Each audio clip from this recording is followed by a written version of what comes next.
Habang unti-unting sumisikat ang araw sa timog ng Luzon, may isang bagong kalsada na binubuo na magbabago ng paraan ng paglalakbay ng mga motorista. Ito ang SLEX TR4, ang expressway na magdurugtong mula sa Santo Tomas, Batangas hanggang sa Lucena, Quezon, ang magiging bagong daan papuntang Bicol. Sa bawat kilometro ng proyektong ito, mas bumibilis ang pangarap ng mga biyahero. Ang dating mahabang oras na biyahe sa lumang highway o sa Maharlika Highway, papalitan na mas mabilis, mas maayos, at mas modernong ruta. Para sa ating mga motorista, isa itong panibagong kalsada na dapat tuklasin. Mga bagong tanawin, mahahabang diretsyong daan, at mga lugar na dating matagal bagong marating. Kaya sa bidyong ito, sana samahan niyo po ulit ako sa panibagong kwento ng aking biyahe habang sinusundan natin ang progreso ng SLEX TR4, ang expressway na magbubukas na mas mabilis na biyahe papuntang Bicol. At ang kwento ng aking biyahe ay dito magsisimula sa bayan ng Alaminos, sa province ng Laguna, papuntang sa bayan ng Santo Tomas, Batangas. Ating aalamin kung kumusta na nga ba ang proyektong ito at kung ano-ano nga ba ang makikita dito. Sana samahan niyo po ako muli sa panibagong kwento ng aking biyahe. Tara, simulan na natin ang kwento ng aking biyahe.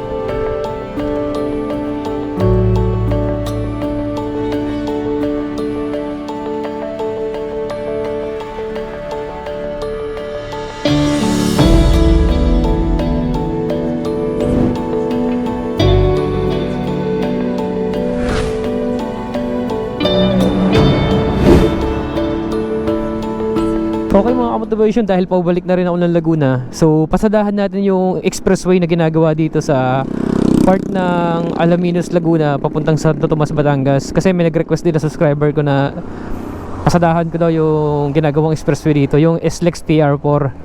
So mula dito sa Alaminos, Laguna, yung magiging ruta natin, papunta tayo ng Santo Tomas, Batangas. Try natin kung makakapasok tayo at tingnan natin kung anong update sa ginagawang expressway dito ngayon mula dito sa Alaminos papunta ng Santo Tomas, Batangas. So samahan nyo ako mga motivation. I-try ko lang na maipakita sa inyo kung ano na yung klase ng kalsada ang meron sa loob ng expressway. So sa ngayon, try natin makakapasok at so, alam ko naman nakakadaan naman yung mga ano ngayon, yung mga motor na kakatulad nito. Syempre hindi pa naman tapos yan eh.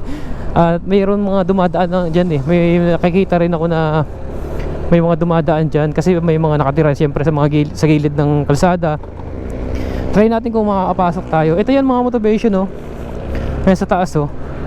Ito oh. So ang gagawin natin, dito tayo papasok sa may bandang unahan. Kasi meron ditong pasukan eh, yung sa part ng ano, bypass road ng Alaminos, San Pablo. Ito, kakanan tayo dito. So check natin kung makakapasok tayo. Kung makapasok tayo ngayon, diretso tayo ng Santo Tomas, Batangas. Try lang natin para ma-experience naman natin dito sa loob. Kasi tagal ko na ito nakikita, hindi lang talaga ako pumapasok dito. So since na may nag-request na subscriber ko na i-update ko daw, at meron din ako mga napapanood na ano eh, dito dumadaan eh, baka pwede naman talaga pumasok. Ito na yung binabaybay natin, yung Alaminos, San Pablo bypass road. Yan, maganda rin dito dumaan. Kaya lang yung sa part ng San Pablo ay hindi pa naman natatapos. Kaya doon sa pinasukan ko, sa pinagsimulan ko, yun, kakaliwa kayo doon sa kanto sa pinasukan ko dito. Pakaliwa, papunta ng Maharlika Highway. Try natin kung makakapasok tayo. Ay, may mga tao nga sa taas oh. Alam ko parang meron ditong pasukan eh sa may tulay, kasi may mga nakatira dito sa kabilang side. Dito sila nadaan. Sana makapasok tayo para maiba naman. Ano naman ang i-update natin? Expressway naman. Maganda kasi yung expressway na yan. Imagine mo yan, di ba? Napakalaking tulong niya pag natapos na yan, kasi yung mga residente dito, di ba? Ayun mga motivation, may nakita na akong entry point eh. Try natin pumasok doon. Okay, nagdadahan-dahan lang ako. May nakita na ako na pwedeng pasukan eh dito. So may bandang unahan, may mga bakas ng gulong eh. Eto mga motivation, babalik lang ako. May nakita na ako na pwede natin pasukan. Eto, Ay, haba niya, no? Okay, padaanin muna natin yung mga sasakyan. Try natin pumasok. Ayan. Antay lang natin makalagpas ng mga sasakyan. Ito kasi may nakita na ako na pwedeng pasukan, no? Ayan, no? Ayan. So, napakagandang ano kasi yan. Daan na yan pag natapos na yan. Gawa ng, syempre, mapapabilis na yung biyahe mo. Pag halimbawa pupunta kayo ng Bicol, pupunta kayo ng Quezon Province, ang luwag na yan. Mula Santo Tomas hanggang, alam kong ang exit niya na Lucena ata or Tayabas, Quezon ang magiging pasok niyan. So, try natin, i-update natin. Okay, palagpasin lang natin tong mga ano, mga sasakyan na dumadaan. Iikot na ako sa kabila para makaporma na tayo. Eto, dami kasing dumadaan eh. Baka pwede naman. So ito pala mga motivation mayroon akong latest update dito Siguro 2 weeks pa lang ang nakalipas sa Alaminos Bypass Road. Ay, Alaminos San Pablo Bypass Road. May latest update ako dito. Kung gusto nyo mapanood, bisitahin nyo lang yung channel ko. Buksan nyo lang yung page, ang channel ko, para makita nyo. Ayan, daming dumadaan. Baba tayo ng konti. So may part ng San Miguel, hindi pa naman siya ano, nagagawa yung tulay. Ewan, sana ngayong Holy Week maano to, mabuksan na yung bypass road ng hanggang San Pablo. Ayan.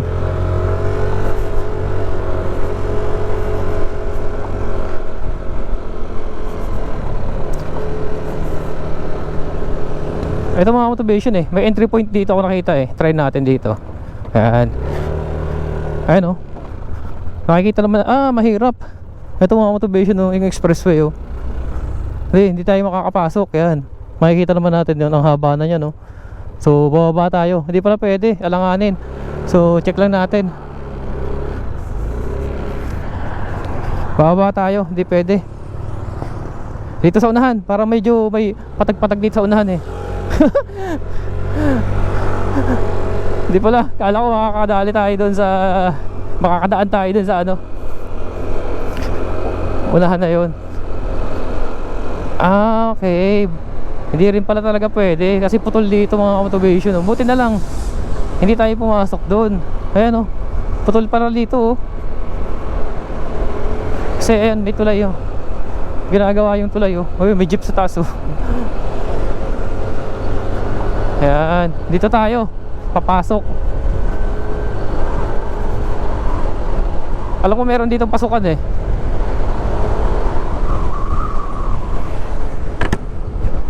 Alanganin pala tayo doon.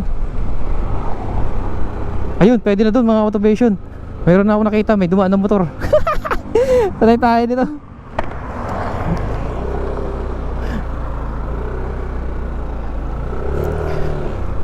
Pasok tayo. May na yun, may daanan dito. Di ba? May experience lang natin dumaan ng expressway. Yeah!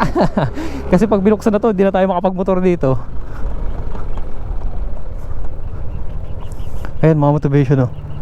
Putol. Meron sa taas oh. May daanan sa taas oh. Ayun oh. Ayan, ito na. Dito yan sa Alaminos, Laguna mga motivation. Sundan natin yung nakamotor na yun oh. Kasi dito, putol pa yun oh.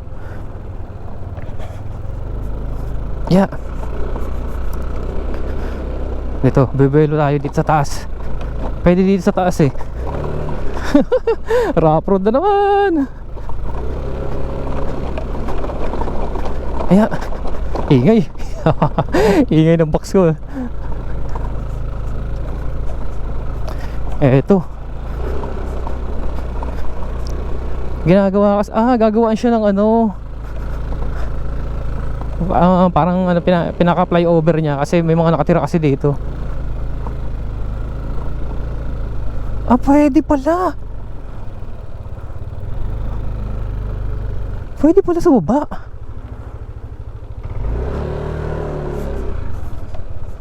Pwede pala. Pwede pala doon. Balik tayo. Pwede pala eh. Okay, nawawali tayo doon First time kasi natin dito mga observation eh. Pwede pala doon.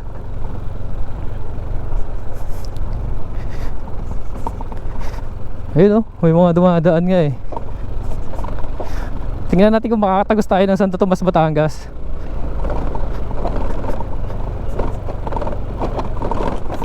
Yay! Ingay! Ingay eh. Ingay ng box ko. Okay. Baba tayo ulit. Yun. Pwede pala mga automation dumaan. Siyempre ano lang naman to, mga taga rito lang yan, mga naka-single na motor, pwede yan.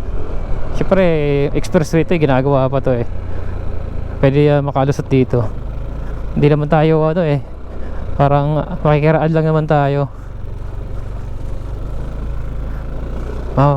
Maganda kasi dito kasi walang gawa, kaya makakabuelo tayo. Mahirap dito dumaan pag siyempre may mga may oras ng trabaho. Eh ngayon ay linggo naman, makakahirit tayo na dumaan dito. Ayan kapal ng bakal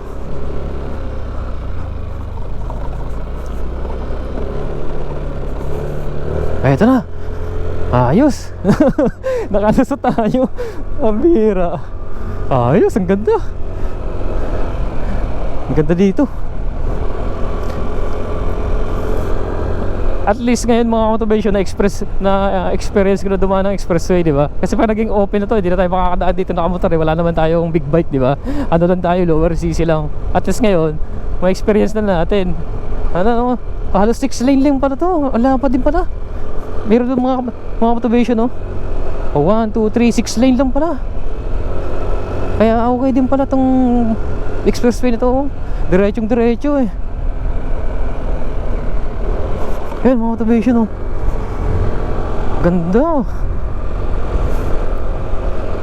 Dahan-dahan lang tayo para ma-experience natin ng maayos dito sa loob.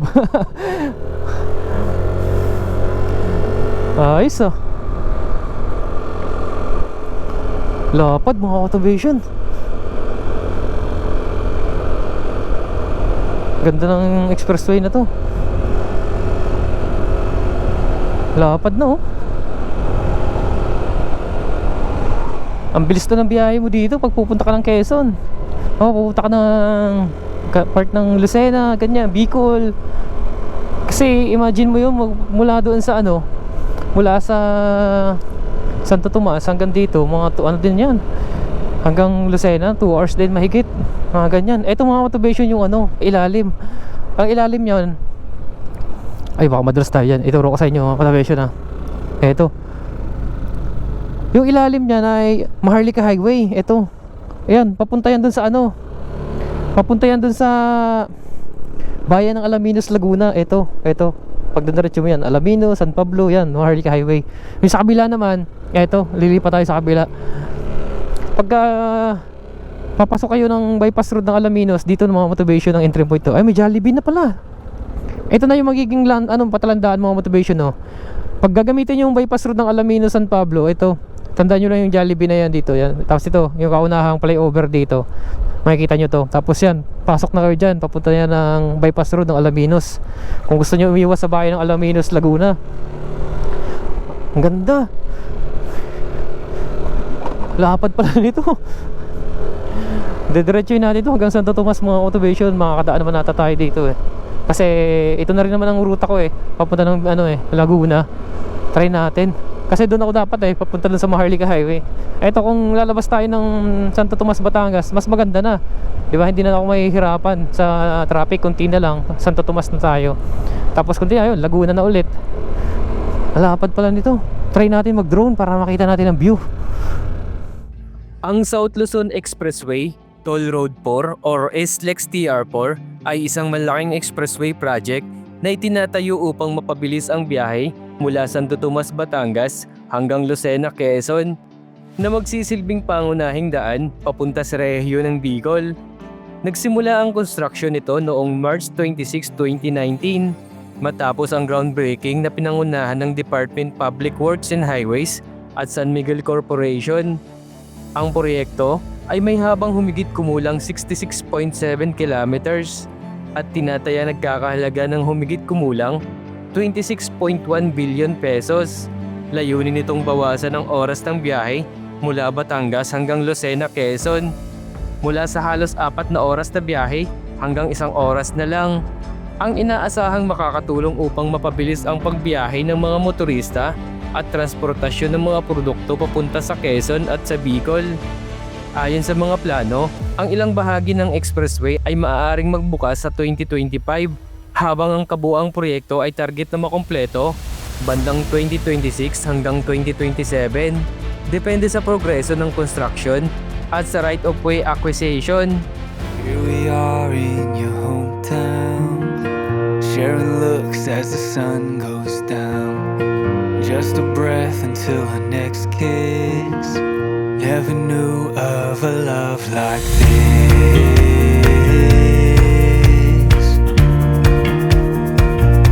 A love like this.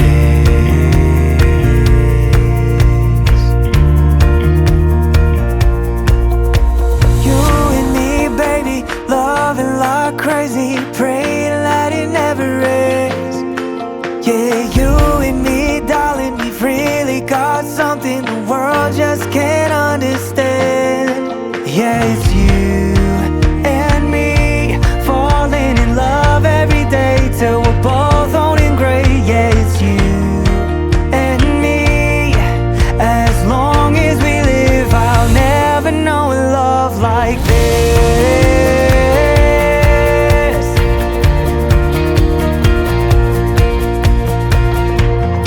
Planning trips on the weekends, living life like we're just kids. Pretty soon we'll have a few of our own in our very own home. Yeah, you and me, baby, loving like crazy, praying that it never ends. Yeah, you and me, darling, we've really got something the world just can't understand. Yeah, it's you and me, falling in love every day till we're both owning gray. Yeah, it's you and me, as long as we live, I'll never know a love like this.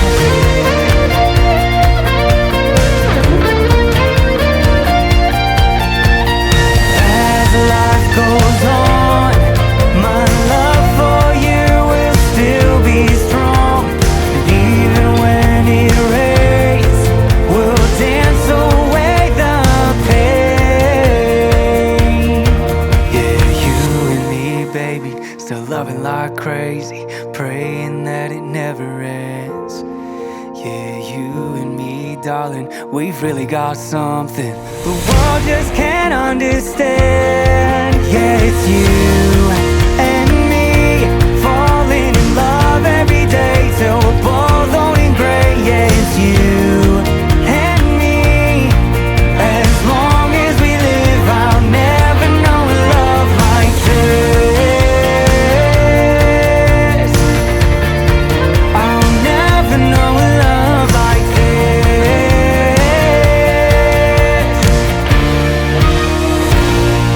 Okay mga motivation, nabahati na tayo, nakapag-draw naman tayo. Ang haba pala nito. Tuwid na tuwid ang kalsada dito. Antukin dito yung ano eh, driver eh. Diretso siya. Kaya pag dito kayo dumaan mga motivation, pagka binuksan na to, halimbawa nag-expressway na kayo, ganyan, diretso. Tapos dito pala, may nahagip ng drone ko dito. Yung mga farm pala, ay ano, solar. Yan o, solar panel o. May farm pala dito ng ano, solar o. Ang dami mga motivation. Yan o. Dami solar one o. Ang lawak niyan. Nakita naman natin sa drone shot. Hindi ko na pinapasok doon, syempre baka mamaya eh. Na ano lang nahagip na kasi dito sa nag-drone sa straight na to. Ang dami pala niyan oh. Okay, abante na tayo. Ito po oh. Hanggang dito pala. Dami. Daming solar panel oh, na nakalatag. Dito kasi may mga nakakapasok pa kasi gawa ng may mga ano sila dito, may mga bukid ganyan, kukuha ng mga saging. Kasi may nakita ko doon nagkukuha ng mga puso ng saging tapos buko ng saging. So sa ngayon, syempre wala naman silang iba pang access na daan kundi makapasok talaga dito. Andito yung ano, laki ng solar farm. Ayan, may bakod na nga siya oh, binabakuran na. Tapos may napansin tayo doon kanina, di ba, sa entrada pa lang may ginagawang ano siya, parang pinaka-flyover kasi may mga tinamaan na barangay na konektado na daanan na kailangan lagyan. Tulad nito, nilagyan dito. Ayan, mga kalsada na nahagip, natamaan ng ano, expressway, kaya kailangan gawaan ng ganyan no, para mag-connecta ulit. Ayos dito. Pwede ka dito mag ano eh, jogging ganyan, punta ka rito ka lang. Syempre taunin mo lang na walang gawa para walang mga nadaan na malalaking sasakyan. Baka haba mga motivation. Makakarating tayo ng Santo Tomas, Batangas.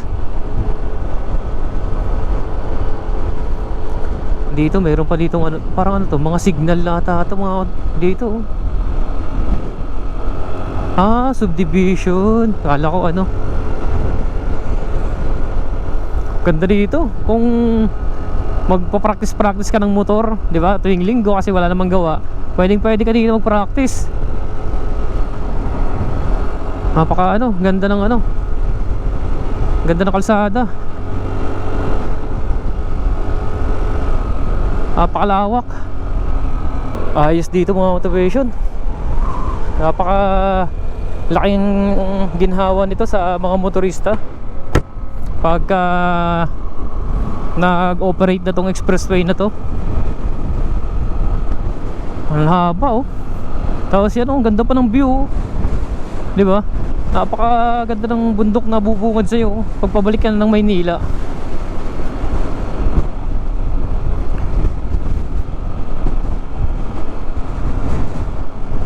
Sarap magmotor dito pagka naka big bike ka, di ba? Ang tulin mo dito, makakarating. Makukuha mo lang yan siguro 15 minutes o 30 minutes lang ang biyahe mo. May mga planta pala dito. Ayan oh, may mga planta dito mga motivation oh. Eto, may tulay na naman dito. Makakadaan naman tayo. Meron nga doon motor eh, ayan oh. Opya, malalim ata to. Mababaw lang. Dito tayo. Ayun, may mga nadaan din naman.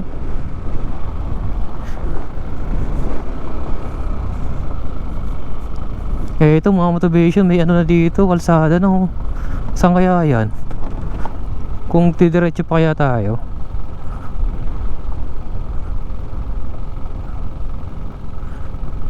Open kaya ito? Parang sarado. Kaya makakadaan kaya? Sarado na no? Hindi sarado doon ang saunahan? Oo, bukas. Oo. Salang discarding nila, dapat sarado doon, sarado dito. Sinaraduhan na rin dito ano? Ay wala na dyan, ito talagang pinagbabawal. Oo. Saan po yung diretsyo niyan? Sa may Santo Tomas, Santo Tomas na rin po ito? San Felix, Ito po ay papunta dito sa mga Pabitin, Laguna. Maharlika Highway na po. Hindi, dito Maharlika Highway. Dito po. Sige po, salamat. May bato ba itong malaki? Makakadaan kaya? Silipin mo, kaya lang yung motor. Parang bato-batong malaki. May malaki bato sa baba. Dapat doon sa unahan, meron ding ano. Ayun, ang babaan yun. Nandito lang yung kanina. Meron nata sa taas ano? Dito ka na lang, mag-highway ka na lang. Baka dito. Hindi, babalik na ako dito. Maharlika, sa ano na?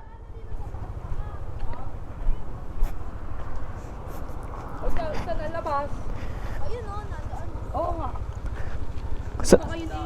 Baka yun ano, ito bumabalik din o nauraw. Hindi rin nila alam. Wala na, sinaraduhan na no? Matagal na to, may memo na nga to, nabawal. Dito na lang. Ang ibang tao. Dandahanin ko na lang. Oo. Baka dili ka pa mag-shoot ha. Kaya nga eh. May bantin na, hindi ka alam. Okay. Sarado na pala mga motivation. Wala na, bawal na. Sinaraduhan na. Sana makadaan tayo dito. Alanganin na kasi. Wala na tayo ibang madadaanan eh. Sana di tayo matumba dito. Wala na, hanggang dito na lang yung magiging update natin. San Felix pala to. Yan, kaya naman. Okay, so salamat Lord. Eto na pala mga motivation, Pamaharlika Highway. Eto. So yun lang yung magiging update natin sa expressway na konti. Kasi bawal na, may memo na pala na bawal na dumaan. So ngayon, babalik na tayo ng Maharlika Highway para makabalik tayo ng Laguna. Okay? So paano mga motivation? Bali yun lang yung naging update natin kasi yan may harang na siya oh. Hinarangan na yung kalsada. So yun lang muna magiging update natin sa expressway na ginagawa dito sa SLEX TR4 na kokonekta papuntang Quezon Province. So kahit pa paano di ba naka-experience tayo sa expressway at na-try natin dumaan. At sabi nga nung nakausap ko ng lokal, di ba, may memo na daw na bawal nang dumaan.